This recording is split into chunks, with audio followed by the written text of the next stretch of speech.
Welcome to the Jewelry Resellers Podcast, your go-to source for all things shiny, sparkly, and of course, profitable. I'm your host, Desiree, and I'll be your guide on this dazzling journey through the world of reselling jewelry. We'll be diving deep into the art and science of reselling, uncovering valuable tips, insider secrets, and sharing stories from successful jewelry resellers. We'll explore market trends, industry news, and even discuss how to find those hidden gems just waiting to be discovered in thrift stores, estate sales, and beyond. So if you're dreaming of turning your hobby into a hustle, or if you're a seasoned pro looking to stay at the top of your jewelry reselling game, join me each week for insights, stories, and more on the Jewelry Resellers Podcast. Hello and welcome to another episode of the Jewelry Resellers Podcast. My name is Desiree, and you know I always like to say that I am your jewelry reselling bestie. Today we are going to talk about how to research unmarked or unsigned jewelry, because I know when I was first getting started in this, that was probably the hardest part of trying to figure this whole thing out. It is very overwhelming, especially when you don't have a lot of jewelry knowledge, or if you only are familiar with one brand or one type of jewelry.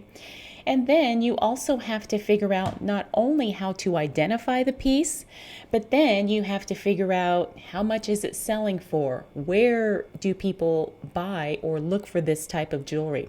So there's really a lot of things to take into consideration as it relates to researching jewelry and then figuring out a fair price that still is going to work for you and something that's going to work for your buyer.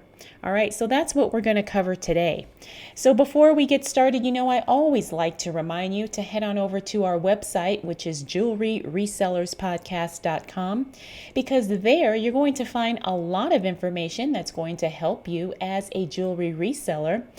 And if you are just getting started, you may want to sign up for our newsletter, because when you do, you will have access to an instant download that is a list of the 20 best-selling vintage jewelry brands that I think all resellers should know. All right, so if you are interested in that or anything else as it relates to jewelry reselling, because you can also listen to all of the past episodes there as well, all you got to do is head on over to jewelryresellerspodcast.com, and I will put a link in the show notes as well as the description of this video if you are listening on YouTube. All right, so let's get into today's topic. Again, we're talking about how to research or how to identify unmarked or unsigned jewelry. And there's a lot of things that you can look at initially when you are trying to figure out, who makes this piece? Is this something that's vintage? Is it not vintage? And so I'm going to give you a list of some things that I have kind of learned on my own, as well as talking to other jewelry resellers who are very successful at this. And then doing my own research online, I'm going to share with you some of the things that have helped me to figure out how to identify a piece of jewelry. All right, so the first thing we want to do is to really examine and study the piece closely. All right, now if you don't have what is known as a jeweler's loupe, and that's L-O-U-P-E, or a magnifying glass or something like that, you really want to invest in that, because it's going to help you really study a piece and look at things close up. And you'll be able to see little distinct features and details that you may not notice or really be able to see, just with your eye. Okay. So you want to invest in something that's going to help you look at a piece closely. All right. You want to look for any type of marks or symbols. Again, you want to use the jeweler's loupe. If you have one, I always recommend getting one with a built-in light, because it is very helpful. And sometimes marks on jewelry can be hidden, or they could be kind of worn down or worn off, or maybe partially there, just due to some age of the piece, or depending on how the piece wears over time. So this is something you want to look at closely. Now, not every piece of jewelry is going to have a mark, a signature, a symbol, or a tag, or anything like that. So that's always the first thing we want to consider, is to look and see if there is any type of identifying mark on the piece. All right, now the next thing we want to look at is the material, and we want to assess the material that the jewelry piece is made of.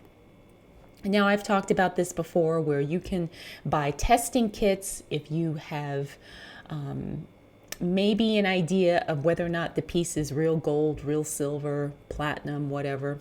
They do sell testing kits that you can use at home, and they're very inexpensive and fairly easy to use, although sometimes people worry about damaging the piece, especially with those scratch tests and so forth. So again, you want to make sure that if you are going to test the piece of jewelry, that you have some type of, I guess, a little bit of knowledge, and thinking that maybe this is something worth testing. You can also use what I like to use, which is the jewelry tester magnet. And I always use that first before I do any type of further testing. And the jewelry magnet will let you know whether or not the piece is gold plated, if it is real gold or silver. And again, if it is real gold or silver, the magnet will not stick. Of course, sometimes the clasp may not necessarily be real gold, but maybe the necklace part is. So again, just kind of develop your own kind of filtering or testing system or routine, so that way you can really evaluate the particular metals or materials that the jewelry piece is made of.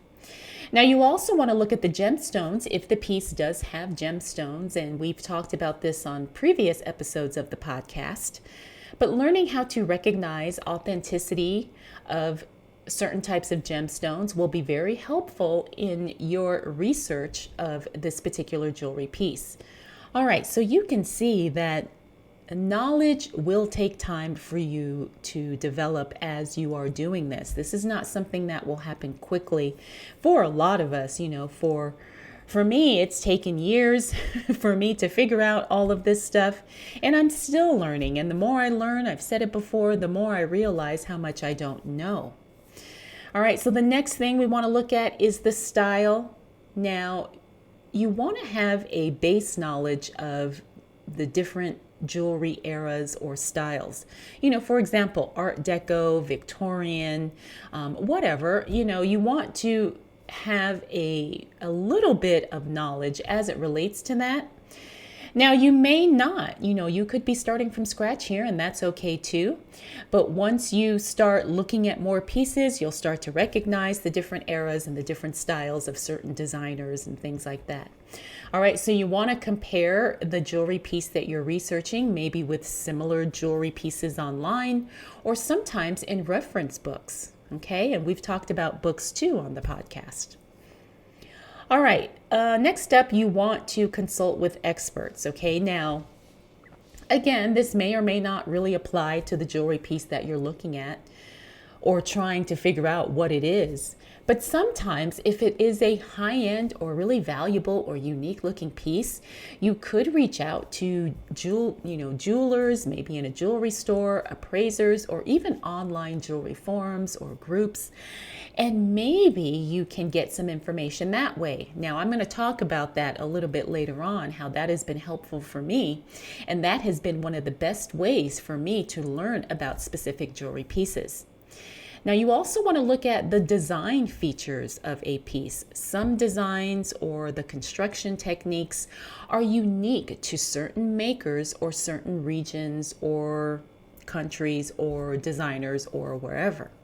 All right, so this is going to be something that's going to take you time to develop as you learn and you start to recognize certain designs and certain patterns and certain types of, the way the jewelry is arranged. All right. Now, the next thing I want you to think about is to compare with signed pieces of jewelry. So let's say you have something that is unsigned, but then you find something online or maybe in your inventory or your collection, and it looks kind of similar to a signed piece that you have already. You can look for the similarities in the craftsmanship, the materials, the designs. Sometimes just comparing the pieces will help you identify unsigned pieces. Now, here's where you do have to be careful though, because sometimes pieces will be made as reproductions of other pieces that are signed or well known. All right, and you can usually tell by the weight of the piece, or sometimes you can see that it may not be as well made as the original piece that it is, quote unquote, a copycat version of. Okay, so again, this is going to take you some time to develop. And this should be an enjoyable process for the most part. I mean, if it feels like a chore, maybe you may want to put your research aside until, you feel like, like you actually want to do it. But I really enjoy doing this kind of thing because it helps me to learn. And again, the more I learned, I just realized that it just helps me in every other aspect of jewelry reselling. Okay, so keep that in mind as you're doing your research, and try not to overwhelm yourself either by trying to figure out everything there is to know about a particular piece or a particular designer or something like that. All right, next up, you do want to check historical records if there are some available. Now, this is where we're getting into some more higher end antique jewelry pieces, because sometimes libraries, museums, even people who have collections, they will have documents, records, or archives that could help identify unmarked pieces. Again, I don't think a lot of us are going to be dealing with this type of jewelry on a daily basis, but sometimes you will come across something extraordinary and you may want to see if you can find some historical documents on the piece. All right. And this is where, like I said, things get really fun for me because I'm kind of a geek in this way. And I really do enjoy researching, historical records for jewelry pieces, and like who owned it and who made it and why, and who wore this and why, and all of those things I just find so fascinating. Now, the other thing you may want to use as it relates to identifying unmarked jewelry is online databases or online platforms. All right, so you can actually research a lot just by scrolling pages and pages of listings on eBay or Etsy, even Poshmark, Mercari to some degree. All right, so a lot of times you will find a lot of information about a jewelry piece by looking it up on eBay. And again, I think this is where a lot of us find the majority of our information. We look to see if someone else is selling the same identical piece of jewelry, and then you can read their description and find out what information they have on the piece that will help you identify your piece or create your description in your listing. Now, of course, you don't want to literally just copy somebody's description.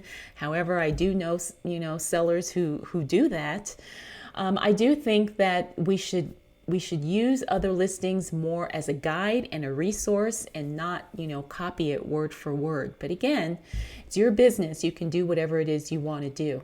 But I have found that it is very helpful to search the listings, like I said, on some of these online reselling platforms, and you can find a lot of information that way as well. All right, my next tip is to look for patents. Again, this may or may not apply. Some jewelry designs were patented depending on the time period that they were made, and depending on which brand too, because I know Monet, they had patented a certain type of clasp. And so whenever I see that clasp, even if I don't know that it's a Monet piece, I can instantly recognize that that particular clasp is from Monet. So you will start learning things like that, because there's certain things that, like I said, were patented depending on certain jewelry brands and certain jewelry designs. And you can also search these online as well. All right, now the other thing I want to throw out there too is be very patient with yourself. I know a lot of us, we get really excited and we get anxious to get our jewelry listed so we can turn around and sell it and make the money. And that's all wonderful, but you're gonna have to give yourself time and be patient with yourself while you are going through this process, because it is overwhelming and there is so much information out there, and there are thousands upon thousands of different types of jewelry out there. And so it will take you time to kind of sift through all the things before you find exactly the information that you're looking for. So try not to rush, and don't do yourself a disservice by just throwing up something, a listing, and you may not know a whole lot about it, but you just say, hey, this is a gold necklace with, I don't know, a pearl or something like that. And don't do yourself a disservice by not taking the time to research. Now, I understand not everybody has all the time in the world, but you do want to make sure that you at least try, because like I said, it's going to help you not only with that particular jewelry piece, but with future jewelry pieces that you come across and that you want to buy, collect, or sell.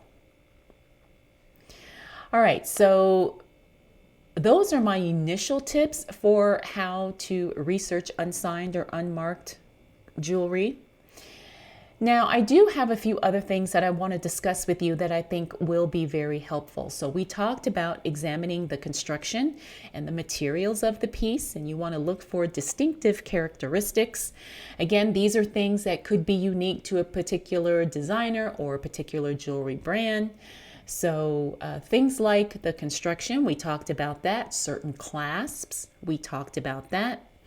Also, stone placement, we want to look at the settings. We want to look at how the stones are set.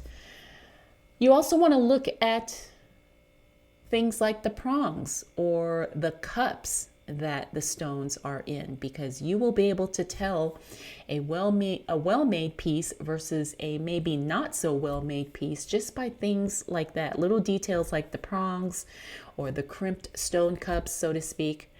Also, you can look at the color and the tone of the metal. When gold tone jewelry is real yellowy, that probably is a huge indicator that it's not real gold, or it's something that's gold plated.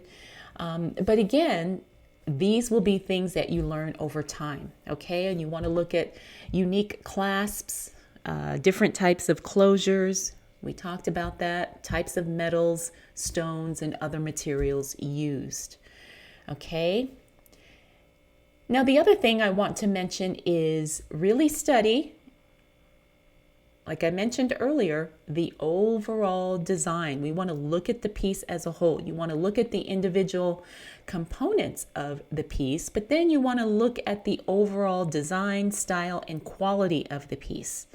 All right, you want to really compare it to the things that maybe you do know as it relates to jewelry, especially from a similar time period or a similar designer.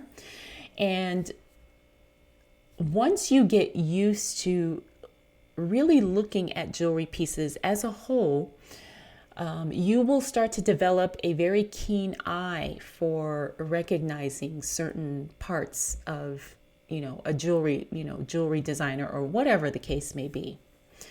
All right, we talked about using reference books and online resources.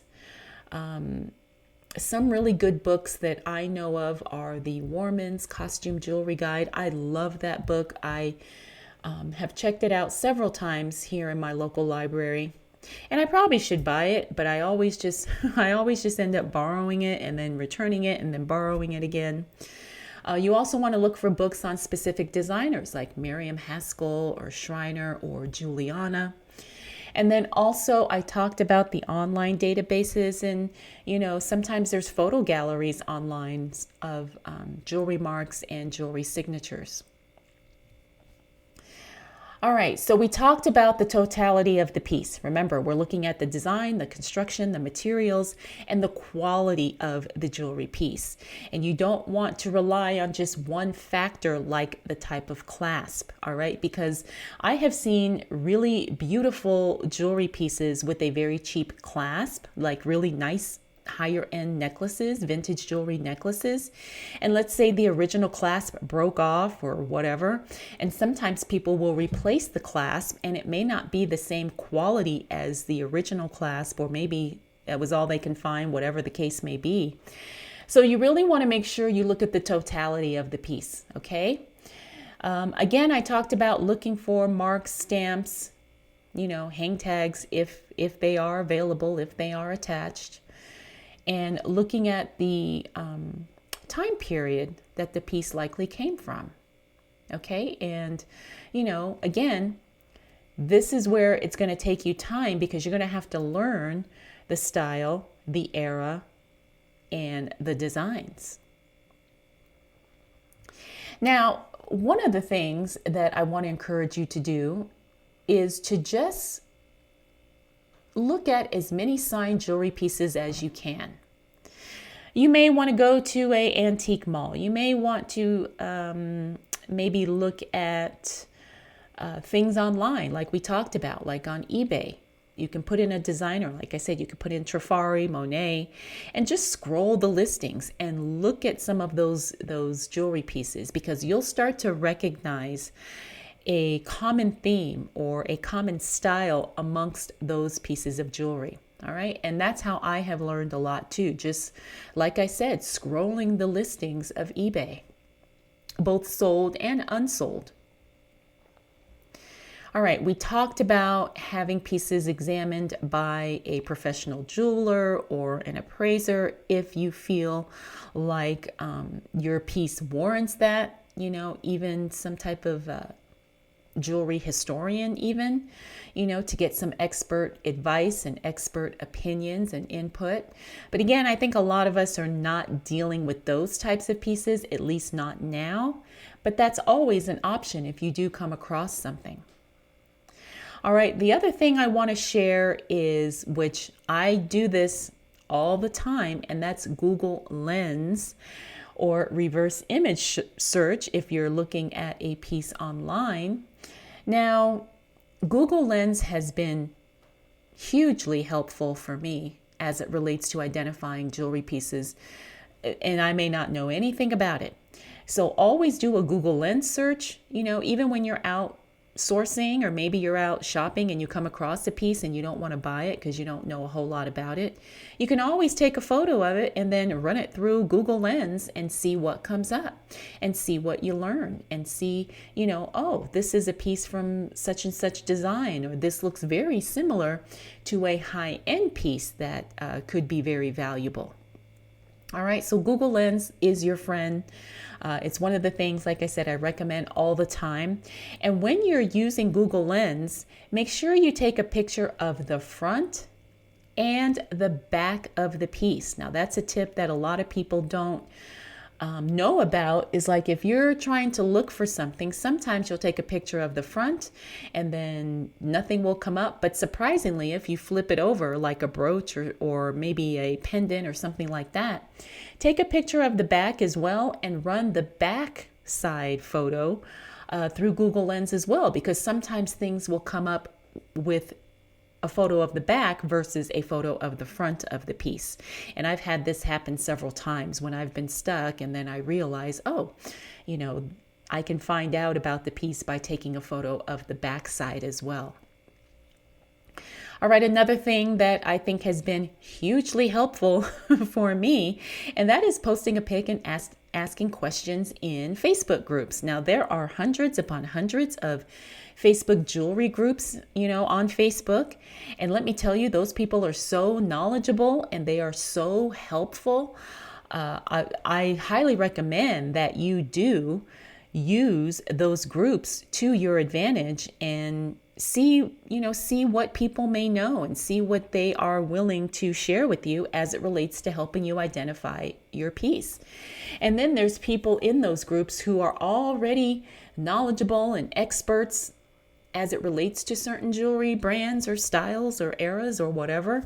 And sometimes they can look at a piece and instantly rattle off 2 paragraphs of information as it relates to that particular piece. So use the Facebook jewelry groups to your advantage, and don't hesitate to maybe, like I said, throw up a picture of the piece you have in question and see if anybody can help you identify it.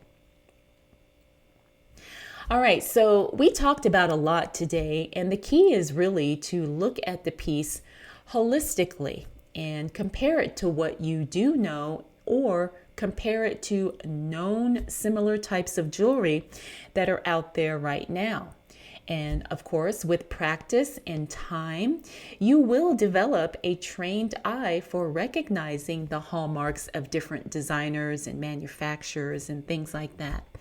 All right, so like I said, you're going to have to be patient because this is a process and this is something that will take time. But it's really fun, and it should be an enjoyable process for you.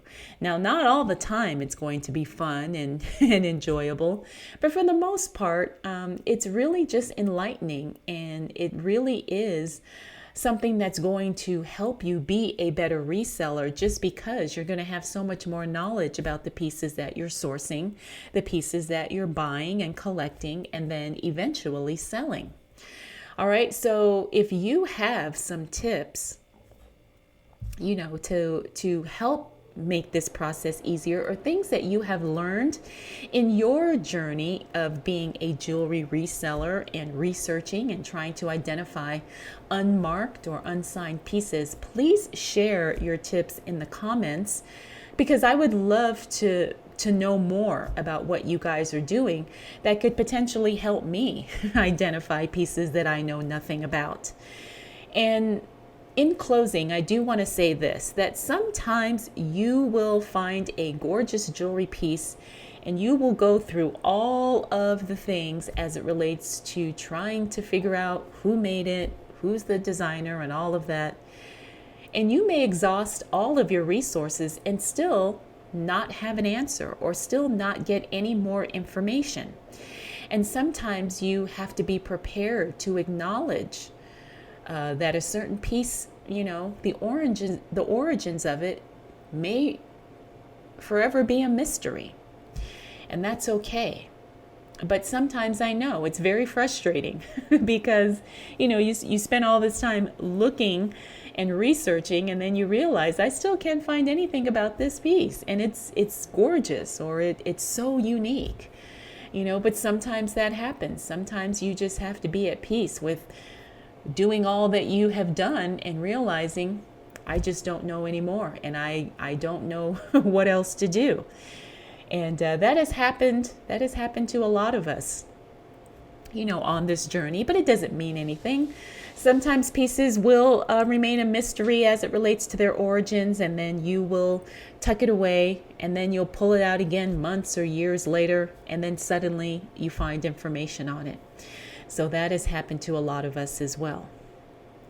All right, friends. Well, I hope you enjoyed this episode, and I hope it was helpful. Again, if you have any questions or comments or feedback or anything, I would love to hear from you. And again, if you have not checked out the website, that's jewelryresellerspodcast.com, I invite you to head on over there, because I do have lots of amazing information and content for you, and all kinds of stuff over there. All right, I want to thank you so much for spending this time with me, and I will check in with you again really soon.